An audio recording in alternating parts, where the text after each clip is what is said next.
Hello বন্ধুরা, তোমরা সবাই কেমন আছো? আশা করি ভালো আছো। তো আমি তোমাদের আশীর্বাদে খুব ভালো আছি। তো নিজে ঘরে বসেছিলাম, তো কতক্ষণ একা একা বসে থাকবো, ভালো লাগছিল না আমার। তাই ছাদে এলাম একটু বাতাস খেতে, ঘুরতে এলাম। তো তোমরা সবাই কেমন আছো? আর দুপুরে কখন সব খাওয়া দাওয়া করেছো বলো, কে কী রান্না খেয়েছো কমেন্টে বলবে, জানাবে। আমারও খাওয়া দাওয়া হয়ে গেছে প্রায় 2টার দিকে। তো এখন এসেছি ছাদে, অনেকক্ষণ এসেছি। তো ভালো লাগছে না, একা একা কী করবো, ছাদে ঘুরতে এলাম। তো তোমাদেরকে আমি আমাদের ছাদটা দেখাই। আর আমরা এখন গ্রামের বাড়িতে রয়েছি, অনেকদিন হয়ে গেল গ্রামের বাড়ি এসেছি, এখনও বহরমপুরে যাইনি, যাবো, দেরি আছে।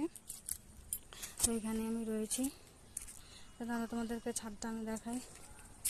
এই দেখো, এটা আমাদের ছাদ, এটা পেয়ারা গাছ, আমাদের ছাদে রয়েছে জবা গাছ, অনেকগুলো জবা গাছ রয়েছে। এই যে 2, 3, 5টা লাগিয়েছি।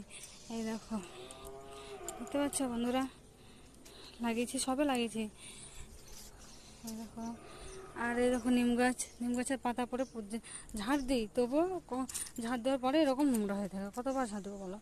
যতটুকু পারি ঝাড় দিয়ে পরিষ্কার পরিচ্ছন্ন করে রাখি, বাতাসে এরকম নোংরা হতেই থাকে।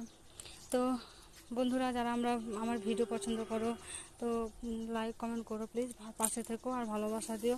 ভালো লাগলে শেয়ার করো, লাইক করো। আবার বললাম, তো টাটা। এ পর্যন্ত আমার ভিডিও, ভালো থেকো, সুস্থ থেকো সবাই।